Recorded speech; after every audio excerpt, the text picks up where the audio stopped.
Bangladesh army পৃথিবীর হাতে গোনা কয়েকটা আর্মির একটা আর্মি, যেই আর্মি আগে সংগঠিত হয়েছে, যুদ্ধ করেছে এবং নিজের দেশ স্বাধীন করেছে। সুতরাং আপনি যদি গাণিতিকভাবে বলার চেষ্টা করেন, বাংলাদেশ আর্মি কিন্তু এখনো কোনো যুদ্ধে হারেনি, একটা যুদ্ধে জিতেছে।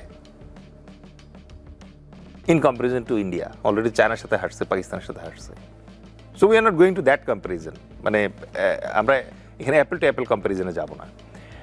বাট আপনি যেটা বলেছেন এটা বাংলাদেশের জন্য একটা বাস্তবতা, এবং এটা পুরো বিশ্বের জন্য একটা বাস্তবতা। আমাদের মতো কান্ট্রিগুলোকে বলে স্মল স্টেট বা ছোট রাষ্ট্র, ক্ষুদ্র রাষ্ট্র। সো স্মল স্টেট এই স্টাইলে ফায়ার করে, এই স্টাইলে ফাইট করে।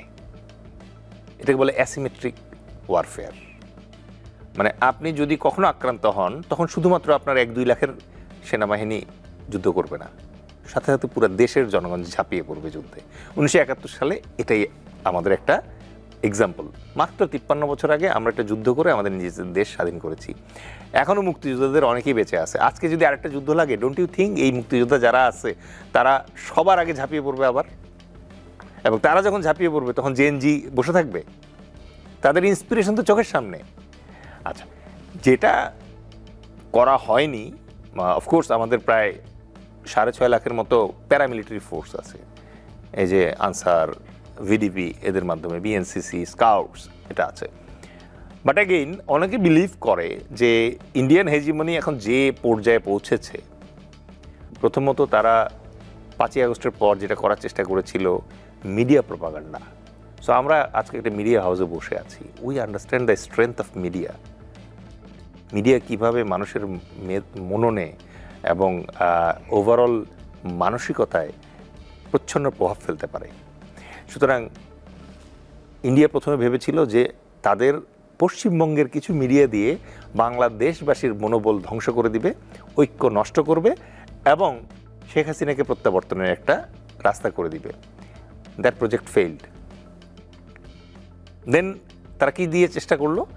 বর্ডারে পুশ করার চেষ্টা করলো, কারণ তারা ভেবেছিল এই বিজিবি গত 15 বছর, স্পেশালি বিডিআরের যে অফিসার হত্যা, তারপর এই বিডিআর এবং আর্মির ভিতরে যে একটা ভয়ঙ্কর মিসআন্ডারস্ট্যান্ডিং তারা ক্রিয়েট করেছিল 17 জন অফিসারকে হত্যা করে, তার প্রেক্ষিতে তারা ভেবেছিল যে এখন বোধহয় সীমান্তে যদি তারা পুশ করে তাহলে হয়তো বাংলাদেশের সীমান্ত ক্র্যাশড হয়ে যাবে। Again field.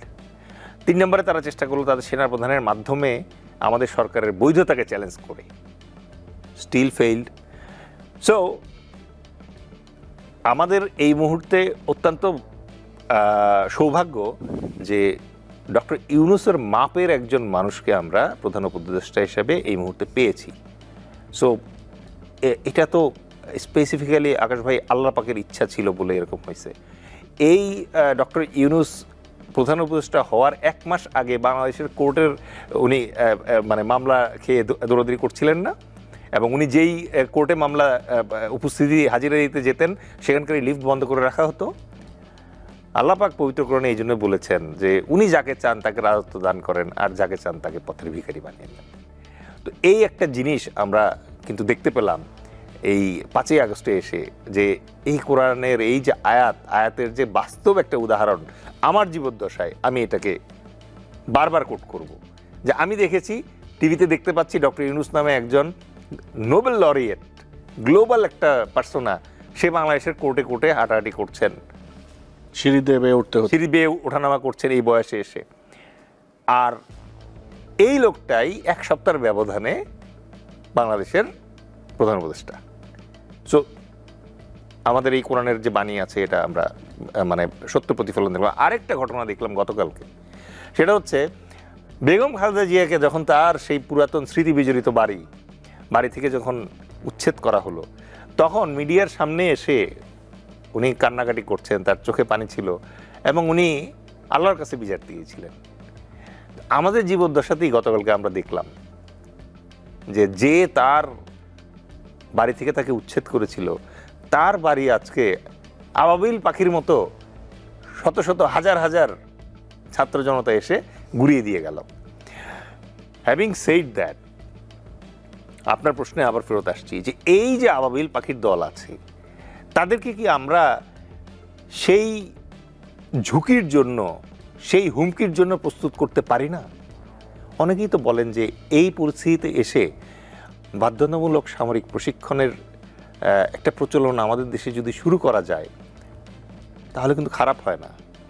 অলরেডি পৃথিবীর 49টি দেশে এই প্রশিক্ষণ চালু আছে, তার ভিতরে 16টা দেশ ইউরোপের, 13টা দেশ এশিয়ার, 10টা দেশ আফ্রিকার, এবং তারা 3টে স্পেসিফিক কারণে এই ট্রেনিংটা চালু রেখেছে। একটা হচ্ছে ন্যাশনাল সিকিউরিটি, কারণ ওই যে দেশ আক্রান্ত হলে পরে 2 লাখ সেনাবাহিনীর সাথে সাথে আপনি যদি দেখেন 2 কোটি ট্রেন্ড লোক, বেসিক ট্রেন্ড লোক এসে জয়েন করেছে, তাহলে আপনার সৈন্যবাহিনীর সংখ্যা হলো 2 কোটি 2 লক্ষ। That changes the overall security spectrum, গেমুরটাই চেঞ্জ হয়ে যায়। 2 নম্বর হচ্ছে ন্যাশনাল ইউনিটি। আপনি যখন কম্পালসারি মিলিটারি ট্রেনিংটা ইনসার্ট করেন, একটা সিস্টেমেটিক ওয়েতে যায়, এবং এই সিস্টেমেটিক ওয়েতে যখন এই ট্রেনিংটা ইম্পার্ট করা হয় তখন আসলে এই দেশের জনগণের ভেতরে দেখবেন যে একটা কমন ইউনিটি কাজ করে। আমি যদি ভুল না জেনে থাকি, রজার ফেদেরার, সে পৃথিবী বিখ্যাত টেনিস প্লেয়ার, সো তার কান্ট্রিতে নিয়ম আছে যে তাদের ক্যারিয়ারের যে কোনো একটা পর্যায়ে অ্যাটলিস্ট 1 বছর অথবা 2 বছরের জন্য মিলিটারি সার্ভিস করতে হয়। সো আমাদের দেশে যদি এরকম একটা শুরুতে আমরা যদি শুরু করি যে ভলান্টারিলি মিলিটারি বেসিক মিলিটারি ট্রেনিংটা তারা পেল, যার মাধ্যমে আমরা 3টে জিনিস পাবো। আমাদের লোকজনের ভিতরে লিডারশিপের স্কিলটা ডেভেলপ করবে, 2 নম্বর হচ্ছে টিম বিল্ডিংয়ের স্কিলটা ডেভেলপ করবে, এবং 3 নম্বর যেটা হবে সেটা হচ্ছে ডিসিপ্লিন স্কিলটা ডেভেলপ করবে। সো এই 3টা জিনিস যদি আমাদের সবার মাঝে আমরা একটু ছড়িয়ে দিতে পারি 6 মাস অথবা 3 মাসের একটা প্যাকেজের মাধ্যমে, তাহলে কিন্তু আমাদের গুণগতভাবে আমাদের ওভারঅল কান্ট্রির যে আমরা যেটাকে জনসংখ্যা বলি, তারা ধীরে ধীরে জনসম্পদে পরিণত হবে।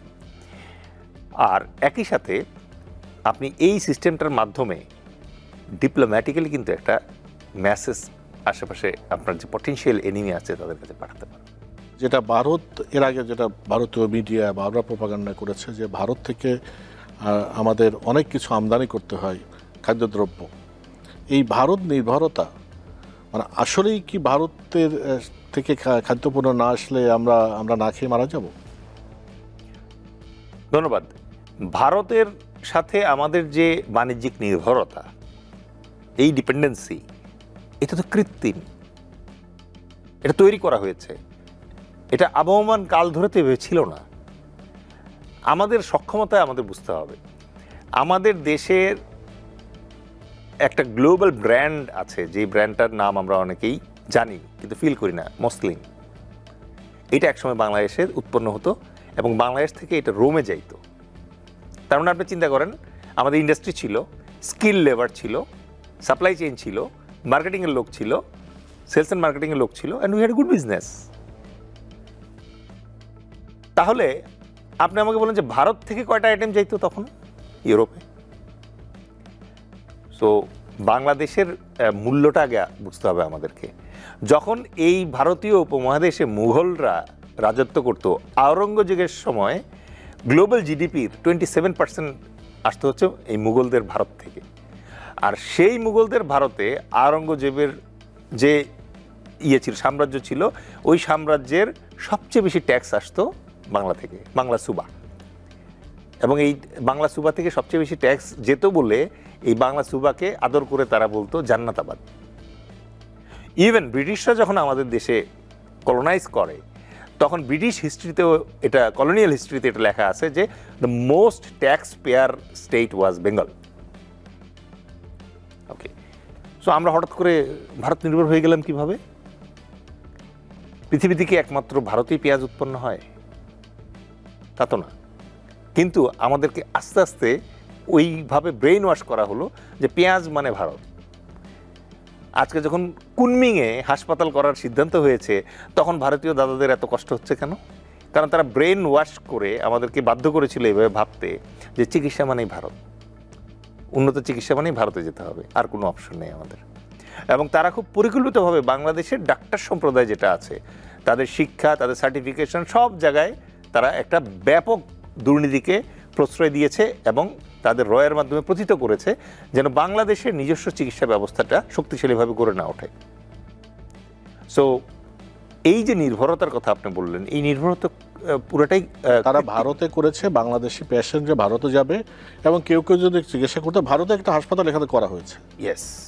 সো এই যে নির্ভরতা, এটা তো কৃত্রিম নির্ভরতা, এবং এই কৃত্রিম নির্ভরতার সৃষ্টি করা হয়েছে অত্যন্ত জঘন্য দুর্নীতিপরায়ণ পলিটিশিয়ানদের মাধ্যমে, রাজনীতিবিদদের মাধ্যমে।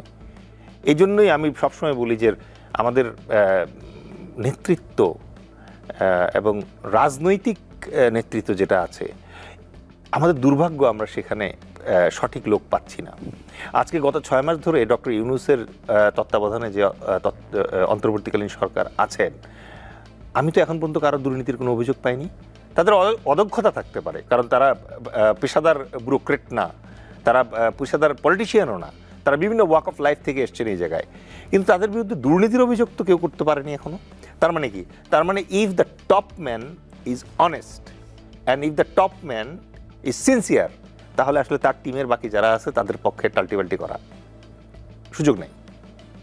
সো ভারত যেটা করেছে, আমাদের টপ ম্যানদেরকে কিনে ফেলেছে, আমাদের টপ ম্যানদেরকে করাপ্ট করেছে। তারা হানি ট্র্যাপ দিয়ে, এই দিয়ে, ওই দিয়ে, এখানে এই সম্পদ দিবে, ওই জিনিস দিয়ে, ওয়ান বাই ওয়ান আমাদের টপ পলিটিশিয়ান যারা আছে তাদের সবাইকে তারা তাদের যে স্বার্থ আছে সেই স্বার্থের সাথে অ্যালাইন করে ফেলেছে। শুধুমাত্র আমি রাজনৈতিক নেতৃত্বের কথা বলবো না, আপনি অসংখ্য ফিফথ কলামিস্ট এখন দেখতে পাচ্ছেন যারা শুধুমাত্র রাজনীতি নয়, সাংস্কৃতিক অঙ্গনে, ব্যবসায়িক অঙ্গনে, সব জায়গায় ছিল, সামরিক অঙ্গনে। সুতরাং ওদের কারণেই এই নির্ভরতা সৃষ্টি হয়েছে। আদতে এই নির্ভরতা থাকবে না। আজকে যখন আমরা আমাদের ট্রেড রিলেশনশিপ চায়নার সাথে রিভাইভ করছি, পাকিস্তানের সাথে রিভাইভ করছি, ইউরোপিয়ান ইউনিয়ন কান্ট্রির সাথে রিভাইভ করছি, টার্কির সাথে রিভাইভ করছি, ইভেন আপনি দেখেন যে জাস্ট ট্রাম্প ক্ষমতা দখলের প্রেসিডেন্ট হওয়ার অব্যবহিত পরপরই ইভেন একটা আমেরিকান কোম্পানির সাথে আমাদের এলএনজি চুক্তি হচ্ছে। এগুলো সব কোথায় ছিল একদিন? আমরা কয়লা কিনলে ইন্ডিয়া, পেঁয়াজ কিনলে ইন্ডিয়া, বাজার করলে ইন্ডিয়া, তেল কিনলে ইন্ডিয়া। আজকে আপনি বাংলাদেশে 10টা 20টা পাকিস্তানি এবং চাইনিজ মেহেদি আর নারকেল তেলের অল্টারনেটিভ নিয়ে আসেন, তাহলেই তো আপনি দেখেন যে মার্কেট চেঞ্জ হতে শুরু করে। সো ডিপেন্ডেন্সি তো কৃত্রিম, তো এটা অবশ্যই আমরা এটা চাইলে এটা ওভারকাম করতে পারি। মানে ডিপেন্ডেন্সিটা, এবং এক ধরনের বয়ান তৈরি করা হয়েছে যে ভারত থেকে পেঁয়াজ না আসলে আমরা পেঁয়াজ খেতে পারবো না, এরকম আর কি। অনেকটা তাই। আমরা আরেকটা বিষয়, আপনি বিভিন্ন সময় বিভিন্ন জায়গায় বক্তব্যে ভারতকে উলফ ল্যান্ড হিসেবে বলতে পছন্দ করেন। আসলে উলফ ল্যান্ডটা কি, আর ভারতকে কেন উলফ ল্যান্ড বলেন? আমি 20 বছর আর্মিতে ছিলাম। সো আর্মিতে যখন মিলিটারি এক্সারসাইজ হয়, তখন মিলিটারি এক্সারসাইজে তো একটা এনিমি আপনাকে কল্পনা করে নিতে হবে। তো আমরা অলরেডি আলোচনা করেছি যে বাংলাদেশের ভৌগোলিক বাস্তবতা এনিমি কে। সো এনিমিকে আমরা কোড নেম হিসেবে উলফ ল্যান্ড বলি। সো সেই প্রেক্ষিতে আমি এই শব্দটা ব্যবহার করি, কারণ এটার আরেকটা কারণ আছে, সেটা হচ্ছে যে এখনকার সার্চ ইঞ্জিন অপটিমাইজেশন টেকনিকের কারণে বিভিন্ন ধরনের ব্যারিয়ার আছে। আপনি স্পেসিফিক নাম নিতে গেলে ওই নামটা দেখবেন যে বিভিন্ন ইয়েতে ব্যারিয়ারের কারণে আটকে যায়, সো আপনার রিচ কমে যায় ইয়েতে। So you have a alternative name like Wolfland, and then পারপাসটা সার্ভ করছে। এবং অনেকেই বলে যে বাংলাদেশের প্রথম যে মানে মিলিটারি ট্রেনিং ম্যানুয়াল যার করা এবং এক্সারসাইজ ম্যানুয়ালগুলো যার করা, তিনি ছিলেন শহীদ প্রেসিডেন্ট জিয়াউর রহমান। এবং উনি একই সাথে অত্যন্ত চৌকস একজন সামরিক প্রশিক্ষক ছিলেন। He was a military trainer and instructor.